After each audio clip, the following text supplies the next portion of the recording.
Hi, everybody. Welcome to the final segment of our Protecting Teen Health series. Tonight is the question and answer night.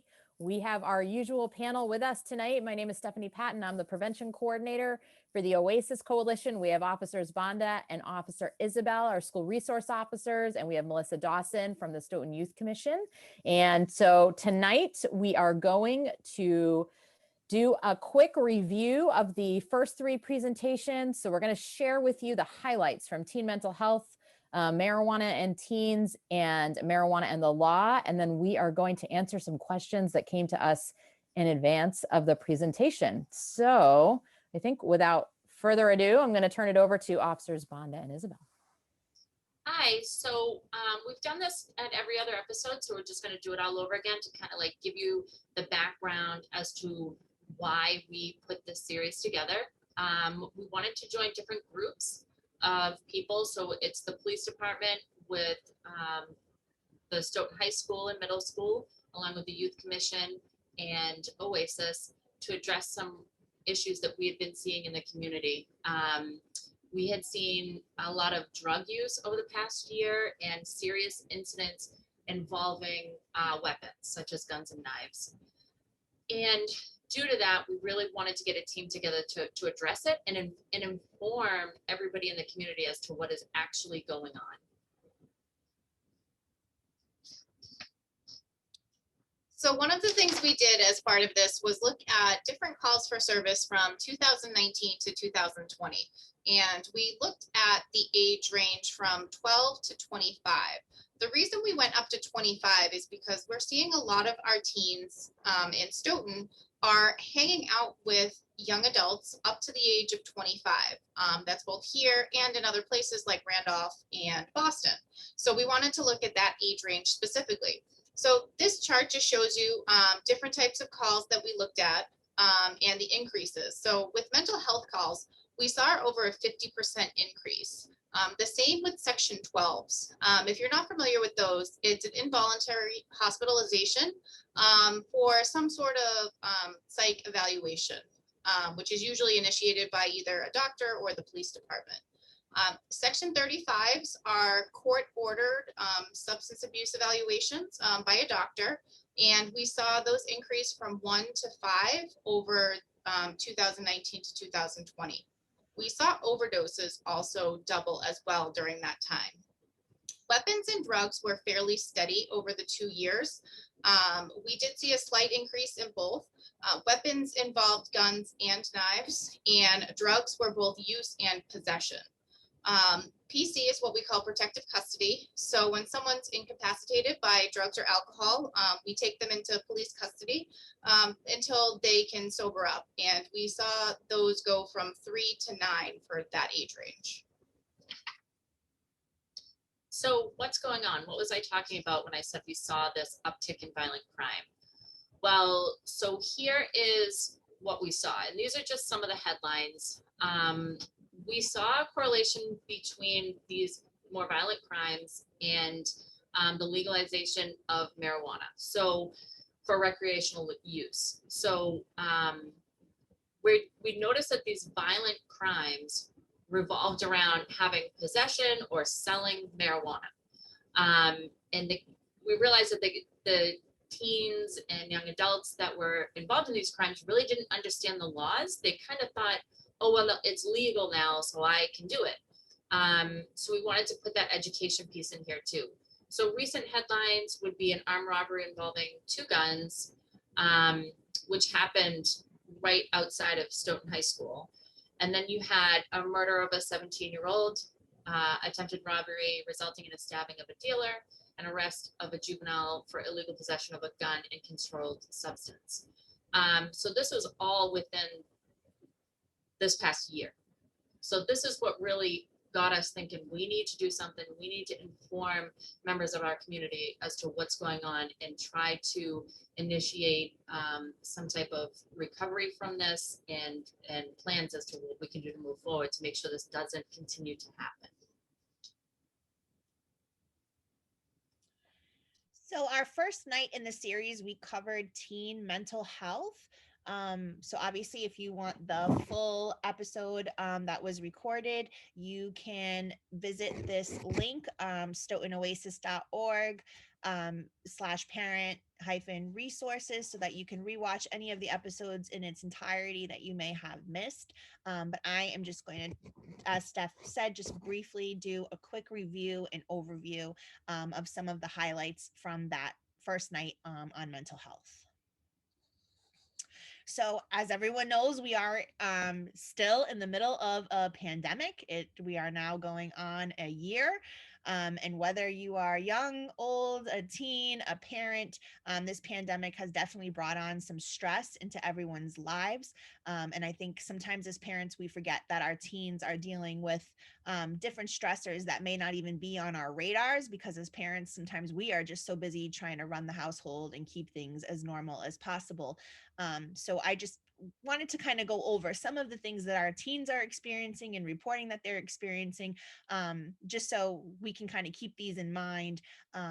If we start seeing a difference in kind of their behavior and their emotions, this might be why. So worrying about becoming sick or a loved one becoming sick, worrying about how long this new normal, even though there's really nothing normal about it, is going to last. Wondering if things will ever be normal again, losing those social connections, feeling isolated from their peers. If they're dating, their dating relationships they're isolated from. If kids were having difficulty learning prior to the pandemic, chances are it may be even more difficult now learning remotely. So you may start seeing some learning issues creep up, or kids that never had any learning issues before may be experiencing them now, because this is a whole new way of learning that they are not used to, or may not really accommodate their needs as much as being in person 5 days a week. Losing routine and schedule and feeling out of control. Poor concentration, even more so at home, because we know home is where all our fun stuff is. It's our video games are there, our computer system is there. So it's very easy for our kids to get distracted when that is in your learning environment. Worrying about college in the future and how this pandemic is going to affect your grades and getting into schools. Missing out on major milestone events, class nights, proms, things of that nature. Some have been canceled in the past, so that can be pretty stressful and upsetting to teens, and worrying about that. We've seen some food insecurity issues come up during the pandemic. We know that some youth, they heavily rely on going to school 5 days a week, because that's a guaranteed at least breakfast and lunch for some of these kids that they may not be able to have when they're home. So loss of sports and clubs, which we know sometimes is a coping method for some of these kids in dealing with depression and anxiety, is the exercise. And we've lost some of that also in the pandemic. So losing some of our coping skills with stress when some of these events go away. Parent job loss in the pandemic. So obviously that affects the whole household and the family when, we're struggling financially. That causes stress in itself. Possible increase in violence and abuse in some of these homes. Obviously we're home together every day, so that's definitely increasing. Grief from losing a loved one to the virus, and mourning this loss while you're feeling isolated is even more difficult than usual. So the world outside of the home and the news is obviously a stressful place. So anytime you turn on the TV, it just seems like more and more bad news. So that also adds to the stresses during the pandemic. And of course, we are now right in the middle of the winter months. And we have yet to experience this so far being in the pandemic. So we also know that we are facing seasonal affective disorder at this time of the year. So it may start to show up a little more in teens who have been doing really well up until this point. You may start to see an increase in some symptoms of anxiety and depression just because of where we're at in the year. It's cold, it's dark, the days are long, and there's not too much sunlight. So just to keep that in mind. So we did put together a short list of just some tips on improving your own mental health, some manageable, tangible ways of addressing it if you can. So obviously recognizing that your stress about the pandemic is normal. Everybody's feeling really stressed during this time, seeking help and support from others that you can talk to, like friends, family members, a teacher at school, social worker, a counselor at school, or if you are already in therapy, speaking to your therapist about the added stresses that you're experiencing during the pandemic, making sure you're taking care of your own emotional health, taking care of your body. If you can exercise, get out, get some fresh air. That's all good stuff. Taking breaks from watching, reading, listening to the news, as we mentioned before, it's a lot of bad news, and does not help with alleviating anxiety in any kind of way. Trying to find some time to unwind, self-care, not just for, teens who may be tuning in, but also parents. If we want to be able to help our kids, we have to make sure that we feel okay to be able to do that, for starters. So connecting with others that help, de-stress, do things that you enjoy, and just remember to try to be kind to yourself and to others during this time, because everyone is really stressed out and it's a tough time for everyone. So if you're feeling like, it may be a little bit more than just average regular stressors from pandemic, and you're worried about your child's mental health, or you are a teen and you are worried about your own mental health and you're not sure if what you're experiencing is depression or anxiety, I did put together just a brief list of things to look for, as possible, red flags. So feelings of sadness, crying for no reason, frustration, or feeling angry even over small things. So maybe, your frustration tolerance is really low. You don't feel like you can really handle any kind of aggravation, or it's going to set you off. Feeling hopeless or empty inside, feeling really irritable or moody and you don't know why, loss of interest or pleasure in usual activities, loss of interest or conflict constantly with your family members or friends. Maybe it's really hard to get along with others because that moodiness, irritability is just taken over all of your interactions with people. If you're feeling low self-esteem, you're feeling bad about yourself, or feelings of worthlessness or guilt that don't make any sense and there's no explanation for feeling guilty, you just do. If you're fixating on past failures, or being really hard on yourself, extreme sensitivity to rejection or failure, constantly needing reassurance from others, parents, teachers, your friends, and it just never feels like fulfilling enough to hear that you're doing a good job. You always need more. Trouble thinking, concentrating, making decisions, remembering things. Sometimes when we are depressed, we are foggy, and that's the poor concentration piece, right there. So feeling like your life and the future are grim. And of course, if you're having any thoughts about death, dying, or suicide, definitely a symptom of depression. So we also know that depression and anxiety go hand in hand, but sometimes people can experience one without the other.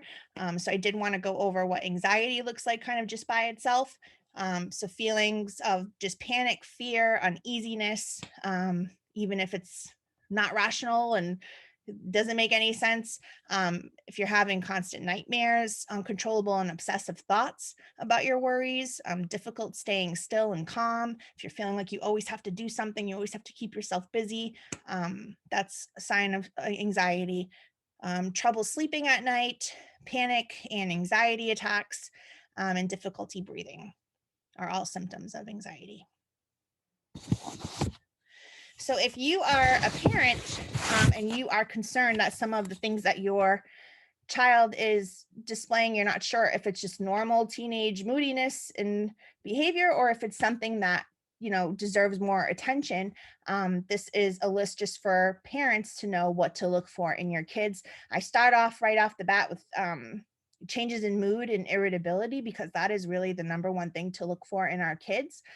We don't always see it as, textbook sadness, because kids are kids and they're still learning how to express their emotions. So the easiest way to do it is being aggravated and irritable and moody. So that's always the top one to look for in our kids. Changes in sleep. So maybe they're sleeping too much, maybe they're sleeping too little. And we know just sleep in general can exacerbate other symptoms. So if you're not getting enough sleep, that right there can lower your concentration, and can make other symptoms look heightened too. So changes in your appetite, either you're noticing that your child is eating way more than usual or way less than usual. Changes in enjoying activities. Maybe they don't even feel like texting friends anymore, and they used to, do that all the time, and now it's not an interest. Socially withdrawn from their friends and family. If you're noticing that there's a lack of self-care, maybe a lack in their hygiene, and changes in their appearance. Poor school performance. So if you're noticing they're not turning in assignments anymore, their grades are starting to slip, they're failing in their classes, and they don't seem to really have any motivation to get the work done and try to pick up the grades, that's definitely a sign and a symptom that your child could be experiencing some depression. Talking about feeling sad or hopeless about the future, often feeling rejected or increased sensitivity to feeling rejected.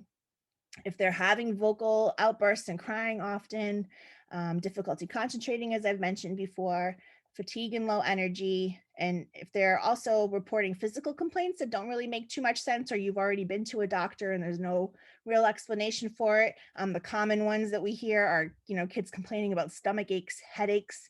So that's also a sign. Reduced ability to function during events and activities. If they can't really sit through anything really stimulating, they're having a hard time even getting through the school day, or even getting through dinner with your family, all things to be worried about. And of course, feelings of worthlessness or guilt, and if your child is expressing any thoughts of death or suicide. So now that parents, we know what to look for, how do we help? So there is a 3-step approach. It's notice, talk, and act. So obviously, notice, you're going to be looking for changes in your teen's behavior. You want to try to check in daily, and encourage open and honest conversation. Try to avoid, simple yes and no questions. So instead of saying, "Did you have a good day at school?" you ask, "What happened at school today?" Because then that opens up some dialogue, more than just a yes or a no, if it was a good day or not. Helping your teen to understand it's a difficult time for everyone, and share your struggle when it's appropriate. So when I say if it's appropriate, what I mean is if you're sharing to help your teen not feel alone in feeling stressed about the pandemic or things that they're worrying about, then that is helpful. If you are sharing your struggles just to vent, it may be a better idea for you to find another adult to vent to, as we don't want to add to our teens' stresses, especially during this time. So utilize school support services and supportive therapeutic avenues like the Youth Commission. So if you're struggling to talk to your child, reach out. And I'm sure either between school staff or the Youth Commission, someone can help you figure out how to talk to your child.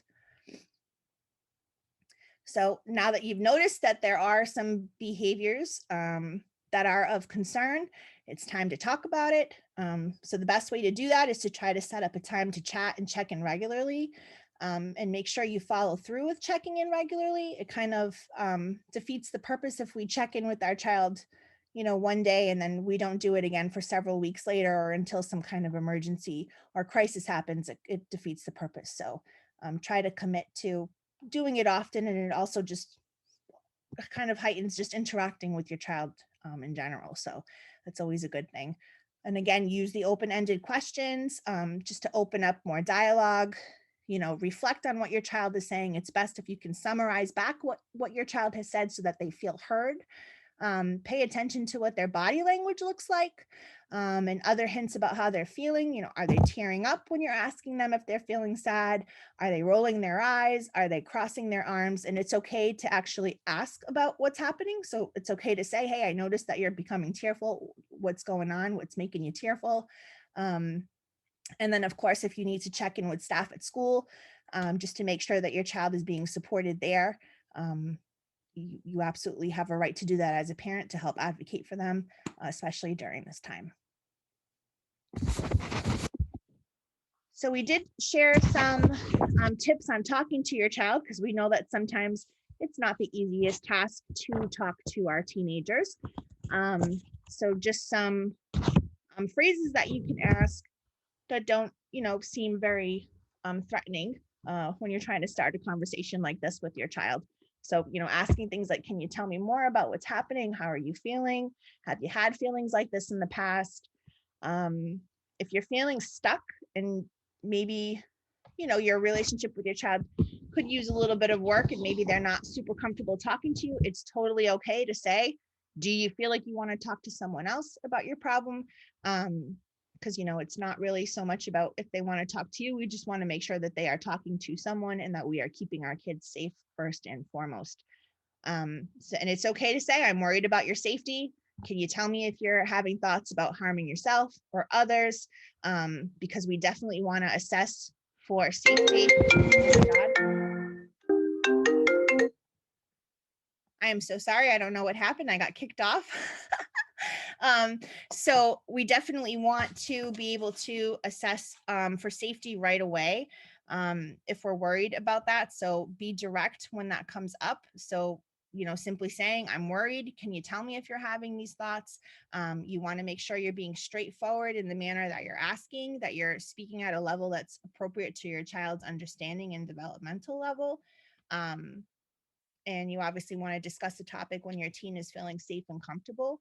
And you want to watch for reactions during the discussion, slow down, back up if your teen becomes confused or looks upset, and make sure that you're listening openly and letting your teen tell you about his or her feelings or worries.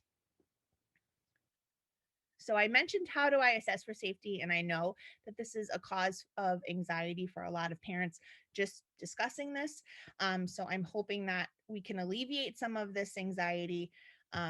It's always important that anytime you have some kind of concern around safety, that you are assessing for it immediately. You don't want to sleep on it. You don't want to wait till the weekend. You don't want to wait until a better day or they're in a better mood to talk about it. You want to assess immediately right away. So you want to be direct. You want to ask, are you having thoughts about wanting to die or kill yourself? Have you thought about how you might do this?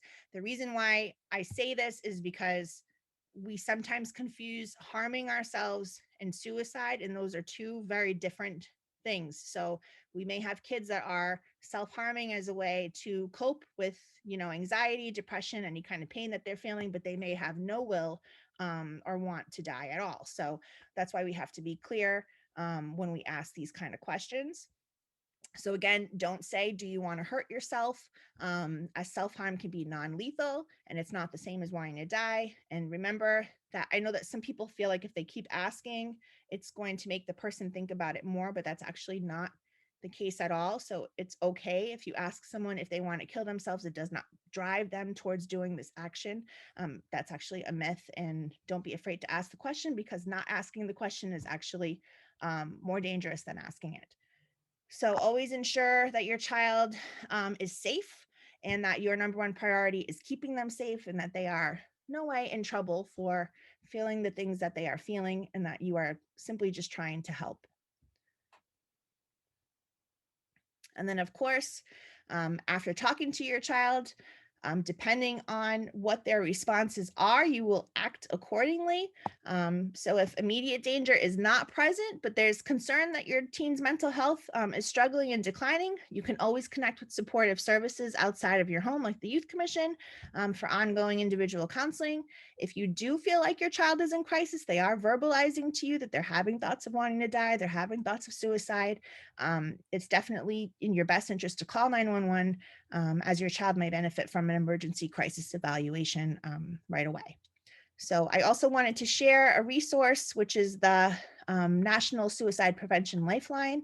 So this is actually a lifeline that teens can call in case they need any kind of support. Parents can also call as well if they're worried about their teens or worried about how to talk to their teens or what their next steps should be based on some of the information that they're gathering from talking to their teens. So just something to keep in back of your mind in case you need the support.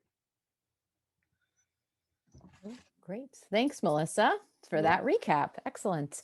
So the second night of our series, we talked about marijuana in teens. And again, those resources for the video link for this presentation is available on the Stoughton OASIS website. So a couple of the things that we talked about that night, we talked about how substance use can be reinforcing, which I think is a good segue from what Melissa was talking about.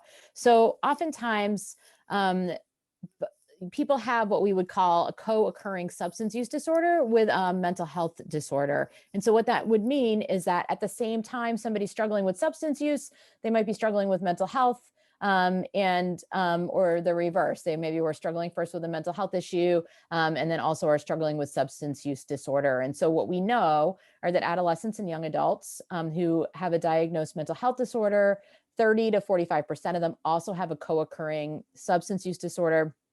And for youth with a substance use disorder, 65% or more of those folks also have a mental health disorder. And part of the reason for that is, as we had said, because substance use can be reinforcing, what that means is in the short term, it really might make some of the pain and discomfort that somebody might be feeling if they're struggling with depression or anxiety, it might make that feel better in the short term. It might help somebody to be dealing with traumatic memories. It might be helping them to sleep. It might be helping them to manage boredom. But in the long run, we all know that alcohol and drugs are not a solution to some of these problems, and in fact can just make things worse.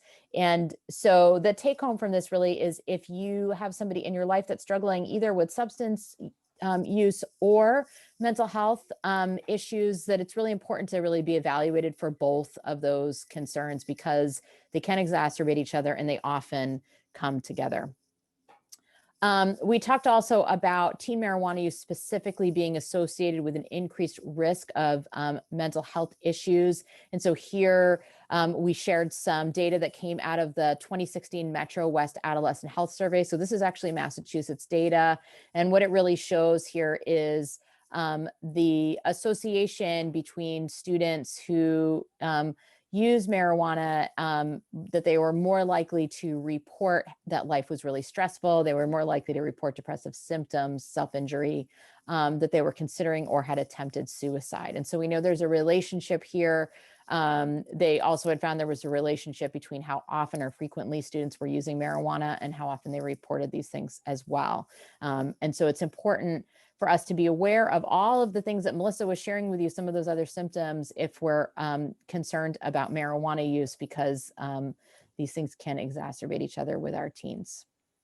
And part of the reason for that is that the adolescent brain is still developing, right? So we talked, I think, probably in all of the episodes about the adolescent brain is still developing until the age of 25. So even though in our society we consider folks to be adults often before they're 25, their brain is still developing, and a developing brain is particularly vulnerable to substance use because of how fast things are changing in the brain. And I am not a neuroscientist, so I'm not going to attempt to explain that because I will probably not do it justice.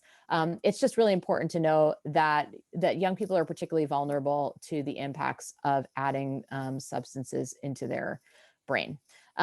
We know that heavy marijuana use by teenagers is linked to all sorts of life and educational outcomes, things that are not great. We know that the younger somebody starts using, the more likely they are to have problems later on, including addiction. The likelihood of somebody becoming addicted to marijuana is significantly increased if they start using as an adolescent. So that's also concerning. We talked a little bit about some of the data out of Stoughton High School. So this is data from 2020, back in February. So this was pre-pandemic. And what we learned from our students is that most of our students at Stoughton High at that time reported that they did not use marijuana. So I don't want you to mistake that 80% for a use number. That's non-use. So 80% of Stoughton High students reported that they did not use marijuana. But what's really interesting is that when we asked them, what do you think that most other students are doing? 84% of them said, yeah, just about everybody at Stoughton High uses marijuana. The reason that that's concerning, that there's a perception that most students use, is that students who hold that misperception, so when they think that it's sort of the norm to use marijuana, they're 12 times more likely to use marijuana themselves. And so simply misperceiving use is actually a risk factor for young people for use. And this isn't just a Stoughton High phenomenon. This is actually something that's been researched and tested in nationally, internationally. But we can show it here at Stoughton High as well. It's absolutely something that's going on, is people believe that everybody's doing it, and they're not. So we're going to talk a little bit about the legal piece, and then we're going to take the questions that we received. All right, so for our presentation, we looked at marijuana and the law. So we just wanted to review a few of the important points from our presentation. So the legal age to purchase and consume marijuana in Massachusetts is 21. A lot of kids think because it's legal, they're able to do it, but by law, they have to be 21 to purchase it and consume it. And then public consumption of it is also illegal. And a lot of towns have also put additional bylaws into place because of that. And then it's also illegal to drive under the influence of marijuana. And one other thing with that is you cannot have an open container of marijuana in your car either. You can receive a citation for that as well. And so can your passenger. So if you're going to have it in your car, it needs to be locked up and not accessible to the driver or the passenger. So this is kind of a breakdown of the most common laws that we're seeing that apply to young adults. So selling or intending to sell any amount to somebody under 21 years old, or having possession of it under 21 years old. This is definitely obviously where it hits home for what's happened over this past year, because we talked about how the incidents that have become really violent have marijuana or marijuana products in the background. Illegal gifting. So we see this a lot with like, maybe there's a 16-year-old that says, oh, I can give you, who's my friend that's 17 years old, this marijuana product. No, you cannot. Neither one of you should have it in your possession at all. Or the 22-year-old older brother or somebody in the family gives it to the 17-year-old family member as well. You can't do that. There are legal consequences, criminal consequences for both. And then possession of THC cartridges. This is a really big one because this is what we're seeing a lot of. And there's a photo of it as well. That'll be in a few more slides. So although the THC cartridge is a marijuana product, it is valued as a more like a different, there's so much THC concentrated in it that it has a higher or more intense effect on the body. The law, when it was written, recognized this and said we need to assign a higher class to this specific like portion of THC that's in this. So if you are under 21 years old and you have a vape cartridge, you're actually going to get charged with a Class C drug, which is more consequences than a Class D drug. Okay, so it's, if you had, like, say, the leafy substance of marijuana under 21 years old, you're going to get charged with a Class D violation. Whereas if you have an oil or something like that we see in the THC vape cartridges, you're going to get the Class C. Okay, and then the other big one that we want to talk about is social host. So if you have parents or guardians, if you have a young adult in your home and they invite, or somebody under 21, and they invite their friends over and they're hanging out and you smell marijuana coming from that room and you fail to address it, or if you know that they're in there, there's a possibility that they're in there consuming some type of marijuana THC product, it is your responsibility. They can get in trouble for it because they're under 21, but you can as well. You are the social host here. It's very similar with drinking alcohol. You are still responsible for everything that's going on in your household. So these are just some of the highlights of what we see really applies to what we're seeing on a daily basis for our young adults. But there are far more regulations and criminal statutes around marijuana. So one of the things Massachusetts did when they were legalizing marijuana was came up with a bunch of rules for how products are labeled. So one of the big things that they came up with was that they had to have these two symbols on it. And any company that wants to sell their products in Massachusetts has to have both of these labels on it in order to be sold in a recreational marijuana store. And there is supposed to be some sort of quality control that goes along with that, as well as testing. But what we're seeing is that kids are getting a lot of this stuff from someplace other than a legal recreational marijuana store. So we don't see these labels on the packaging, or you'll see some from California or other states that have also legalized marijuana. And then, so this is what I was talking about with the THC vape cartridges. In the past presentations, we've shown a bunch of different kind of like packaging and different edibles and such that you may see, you know, in your community. But this is the only one that we have in this presentation because it is so like, this is what we're coming across so much. It is so widely used by those under 21. It's been seen in the high school, it's been seen in the middle school. So we really wanted to focus on this specifically. So if you look at the picture on the right-hand side, that is the vape cartridge. These go for, these are advertised online all the time, along with edibles for a lot of our young adults that are under 21 years old, whether they're selling them or they're buying them. So that one single vape cartridge usually goes, depending on who's putting it out there, between $15 and $20. So that's what we usually see those go for. So as you can see, there's I think there's like 10, maybe 10 or 12 that comes in the box. And then there's different flavors. So they don't have a big smell. So you're not going to smell like that burnt marijuana smell that you may expect from a marijuana product or THC product. It's pretty faint, and it has a sweeter smell because these are flavored.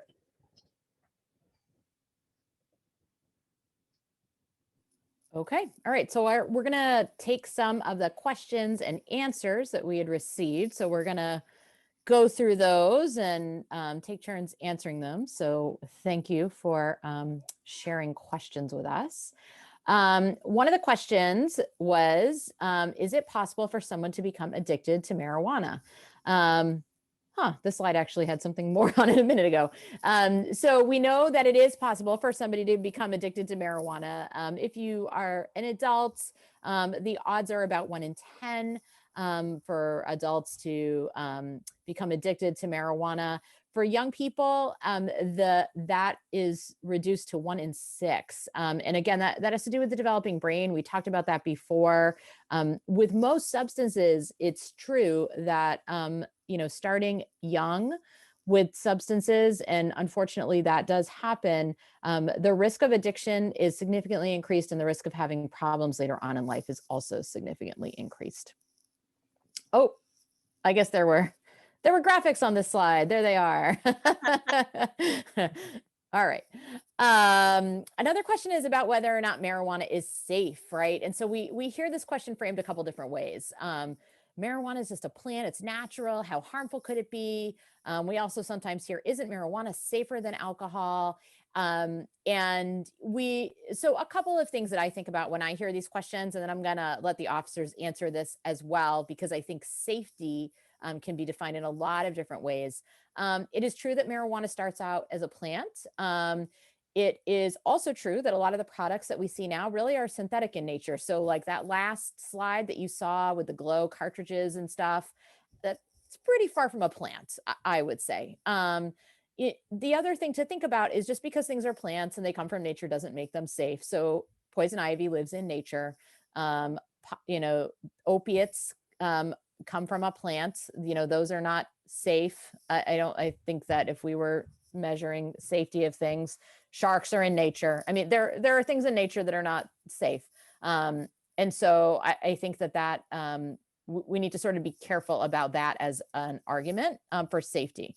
In terms of thinking about marijuana and alcohol, a lot of times when people bring this up, it's to sort of have a debate about, to sort of justify the safety of marijuana. These two drugs are really different drugs. They have different impacts on the body. It is true that you cannot overdose, like have an acute overdose and die from marijuana consumption. However, people do things under the influence of marijuana that can put them at significant risk. We talked about suicide, for example, and we also know that driving under the influence of marijuana is not safe for the driver or for other people involved. And so, there are a lot of reasons why safety is a tricky question, and comparing it directly to a different substance like alcohol is sort of a slippery slope. But I'll let the officers jump in on this too. So in a past presentation we did during the series, there was a slide, and I don't have it with me now, but there was a slide that was from a DEA website that showed over, I want to say the past 15 years at least, the increase in the THC levels in the marijuana and marijuana products that they were confiscating, that they had found in drug busts and whatnot. And it was a pretty steep increase. So as the THC percentage is going up, the CBD is also in this chart, and it shows that the CBD is actually going down. So what they are finding is marijuana and marijuana products that were, say, from even 10 years ago are way less potent than what we're seeing now. And you can see this, it's very clear if you look at some of the videos and photos from the grows like that started in Colorado first. It is anything but natural when you're giving chemicals to the plants in order to make them grow quicker and bigger and faster. And you've got, I mean, it's in a warehouse. It's not at all anything natural about how this is coming about, how this marijuana is being grown.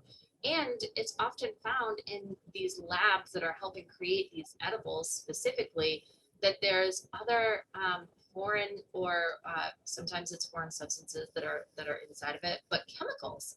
So there is not a chemical free process that's being used. And it's they're grown in sterile environments and with plant steroids, if you will, to make them grow faster and bigger buds. So it's not natural, it's not from nature what is being consumed right now. Mm-hmm. I think the other thing to think about with this question, if you're thinking about it in relation to a teenager, and I know we have some questions coming up about how to talk to your teen, is that, anytime if you're having a dialogue with your teen about like, oh, and they suggest to you, well, it's just a plant, it's natural, or isn't it safer?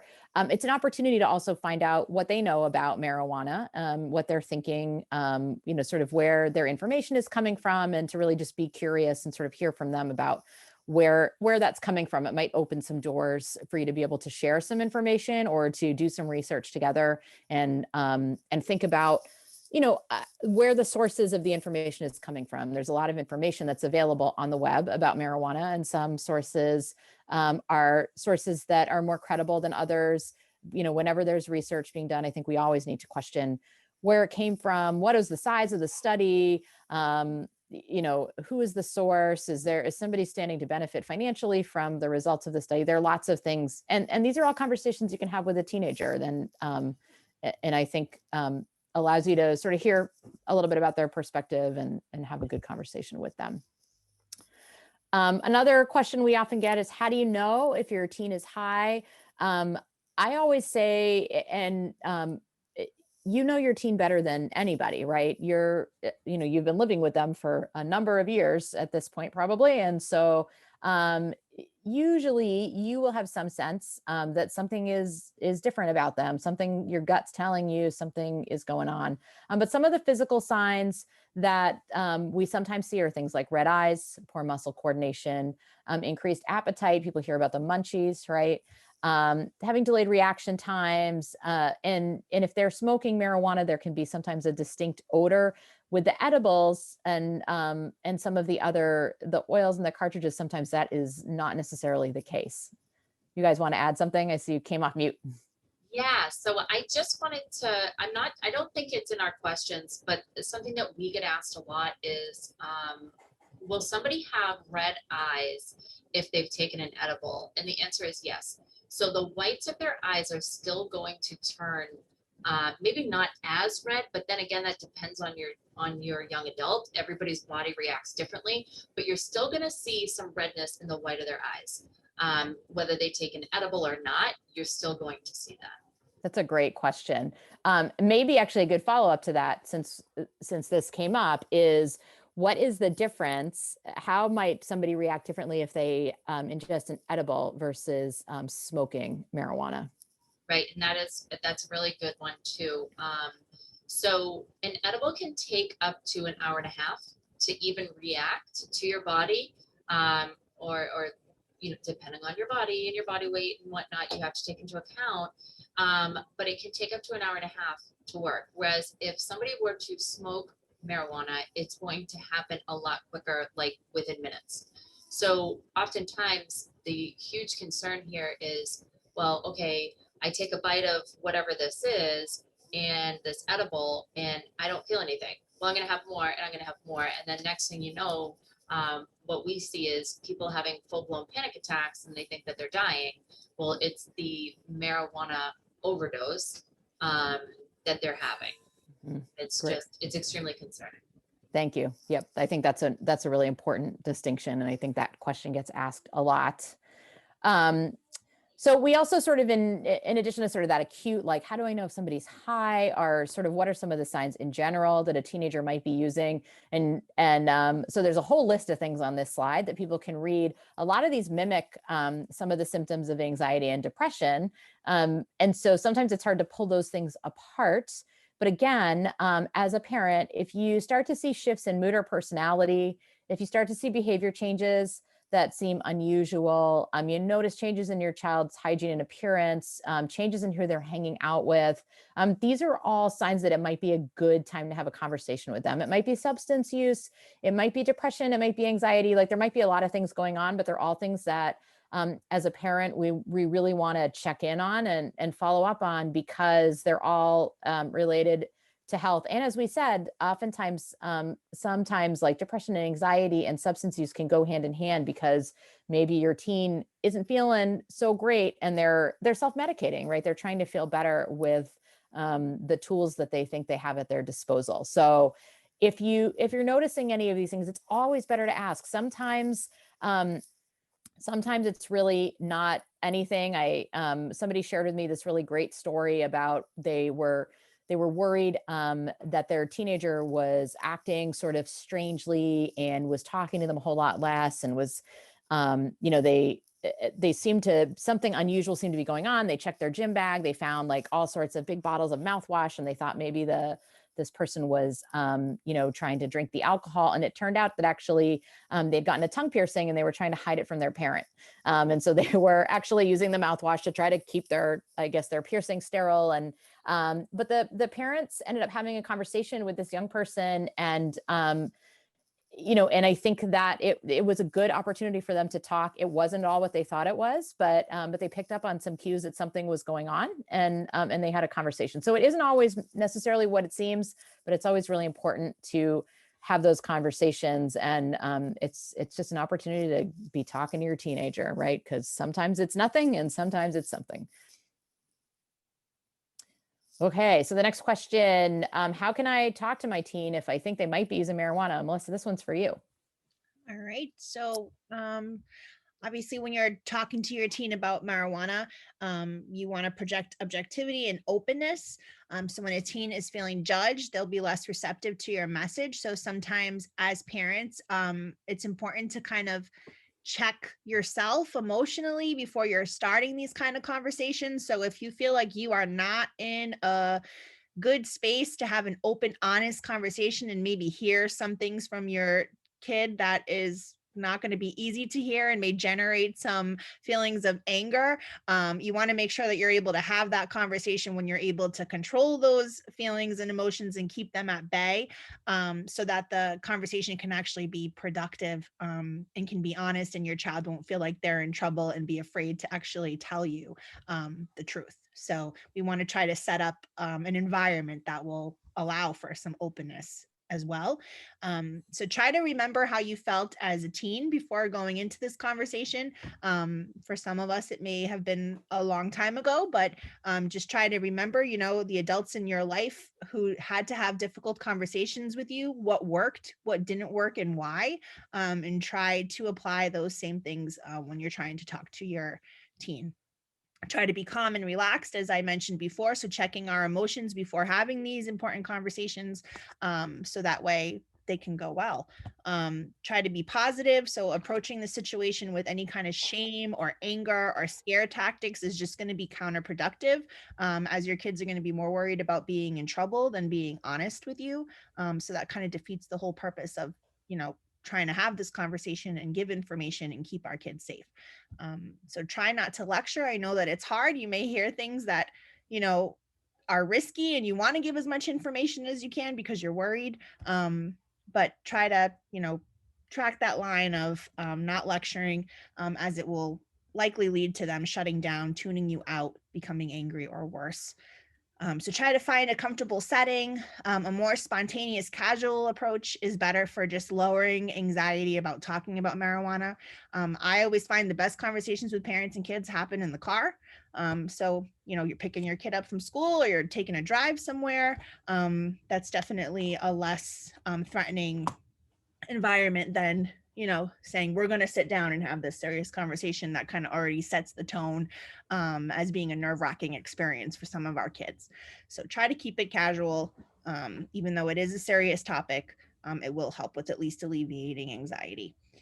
Try to use open body language. So finger pointing, crossing arms, those are all closed gestures.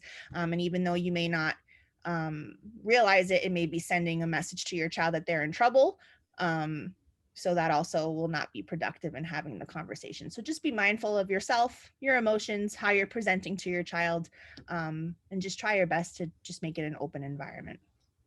I love the car strategy because they can't get out, but they also don't have to look at you because it isn't really natural. Contact, right? No, it's probably the safest place. That's right. Yep. You have to have your eyes on the road. They don't have to Right. look at you. And so, yep. Awesome. So here's another, oh, go ahead. Yes. Just one other thing when talking with your kids is just know who your kids are hanging out with. You should know their parents and, is someone going to be home when they're over there? That's going to be really important. And it will, the conversation of peer pressure and maybe even come up with some sort of exit strategy for your child if they're in a position where they're not comfortable with what their friends are doing. Just knowing that they can walk away and they can't call you. You would rather them be safe and get away from the situation than be there and be uncomfortable and doing something they don't want to do. So that's just something else to consider when talking to them. Great. Excellent. One thing for some reason that we've come across a lot is young adults don't know the full name of their friends, which kind of blows my mind, but they go by nicknames. So if your student or your young adult does not know their friend's last name, I mean, that would be something for you to ask and kind of follow up on. You want to know what their full name is, and yeah, that's great. You don't have to call them by their full name, but to know their full name and their nickname would be better than not knowing anything. Mm-hmm. Yep. I think it's also for some of us, and I'm going to date myself here. When I was growing up, we only had landlines, so you always had to go through the parents. And now, with young people having their own phones, and people can call each other directly, so they don't have to. There might be less opportunity for you to know your kids' friends because they don't have to necessarily call and risk having a parent pick up the phone to in order to talk to their friends. So I think it's something that for some of us will be an adjustment, as we have teenagers, and that wasn't what we grew up with. So another question here was, what happens if your child asks you, did you try marijuana as a kid? Melissa, you want to take that one? Sure. So, obviously don't let your past stop you from talking to your child about marijuana use. So the focus is obviously keeping your child safe now, not, what you did many, many moons ago. If you tried marijuana as a teenager, it's okay to be honest. acknowledge that it was risky. Consider telling your children relatable stories about making smart decisions when it comes to marijuana. Great. Here is another question. So marijuana use is legal for adults in Massachusetts. Is it okay to use in front of my child? And I'm gonna have the officers answer this one. So technically, I guess you could, but we have some suggestions for you, just because of everything that we see. So first thing we want to ask is that this is what's required by the laws that were put out, is that your THC products are in a locked container out of reach from your children and pets or any children that come into the house. We suggest that you don't smoke THC products in the same room as your child or young adult. And that is because there are obviously outlining health effects that we covered in part 2 of this whole program that we put together for you. And if you're unsure of that, you can go back and rewatch it, but there are underlying health effects that can have on young adults. We also suggest that you don't smoke in the same room as where your child keeps all their belongings, whether it's their bedroom, or if you're smoking in the living room and they're in their bedroom, just take their coat, bag, and all of that and put it in their bedroom with them where they're not around it. And the reason why we ask that of you is because what we see is children all the way from preschool up through 12th grade that come in smelling very strongly of marijuana. And what ends up happening is the schools get worried, it triggers a well-being check, and in a number of cases, it's triggered 51As with DCF, excuse me. So that creates quite a bit of commotion. So if I were you, and if I was going to choose to do this in my home, I'd do it a little bit better in removing my child and all of my child's effects from the area that I plan on doing this. Don't keep THC products in the passenger area of your car where other people and children may come across them. This is part of the law as well. You can be cited for open container. I believe it's $500 a ticket. So it gets very, very costly. But also, you know, if you have an open container, it's no longer in a sealed package. That just really invites hands that are not to be in there, whether it's out of want or curiosity. It invites any type of, ingestion and health effects and a number of other issues. And then try not to use THC products. This is like a huge suggestion, especially during this quarantine time. Try not to use these products or any substance in front of your child, in conjunction with a stressful event. So like you come home from work, I had a really bad day at work, I'm gonna eat this edible, or I'm gonna even pour a glass of wine. So it's linking a bad time or a bad incident to I'm going to self-medicate, and you're teaching that young child or adolescent that that's a really good way to cope. This is what my guardians do, so I'm going to do that. So it's just setting a better example for them. So these are just some of our suggestions as to, if you are going to consume these products in your house, how to, do it in a different way. Mm-hmm. And I think in particular for adults who choose to use marijuana, and the same would be true with alcohol, that especially as your child becomes of an age where they are aware that that's happening, to be really clear with them about your rules and expectations for their own behavior. And even if you want to use some of the information that was shared in these programs to talk to them about some of the facts or the laws. And I think it's important if they're seeing these things to be talking about it. And I think particularly that the modeling and thinking about how do we as adults manage stress and what messages do we send even inadvertently to our kids is something to be considering and to be thinking about and maybe talking about with the other adults in your home. So another question is, if you were worried about your teenager, where can you get help? And so we included some resources here, and this is a really short list. Of course, there are many. Right in Stoughton, you can always reach out to the Youth Commission to get help. or to help you figure out what your next step might be. In Massachusetts, we have the helpline, which is a 1-800 number that links people to a person who will help you to figure out what resources are the best options for you in your particular situation. So that's really helpful. Sometimes people aren't really sure what kind of services they need and sort of what the right entry is. There is a program in Worcester called Motivating Youth Recovery that is for 13 to 18-year-old male, female, and transgender teens. Boston Children's Hospital has the Adolescent Substance Use and Addiction Program, ASAP. Great resources on their website also. If people have questions, they have videos, but also offer some really great treatment and programming. There's a treatment locator through SAMHSA, which is also helpful on the web. And we also have lots and lots of local resources and state resources on the OASIS website, including support services for parents who are, in addition to treatment resources, thinking about, how do you support your family and what other support might you need if you are struggling with an issue with addiction or substance misuse in your house. Does anybody want to add to that, or we're good? Okay.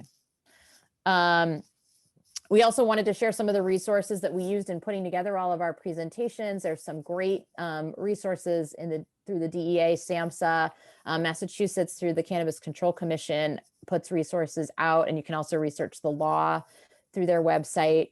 The Smart Approaches to Marijuana, learn about SAM. Lots and lots of great resources are out there. The National Institute on Drug Abuse, NIDA.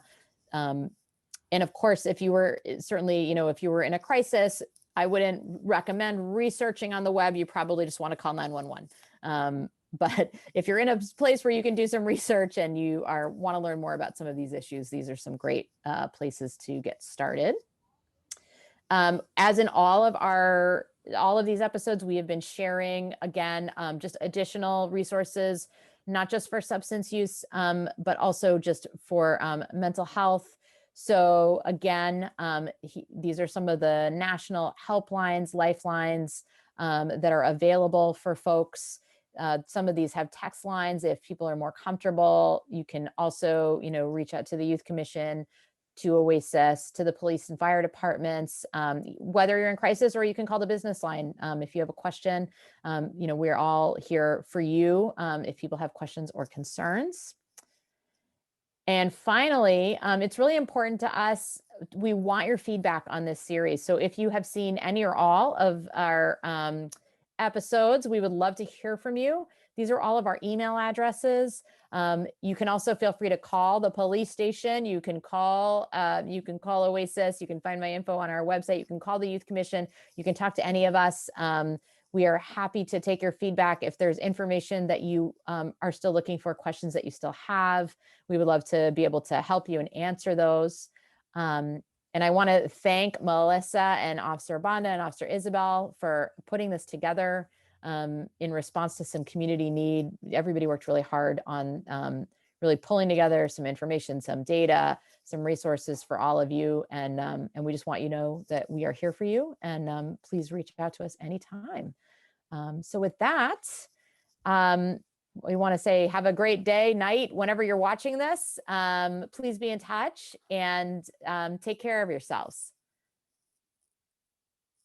Okay, stop the recording.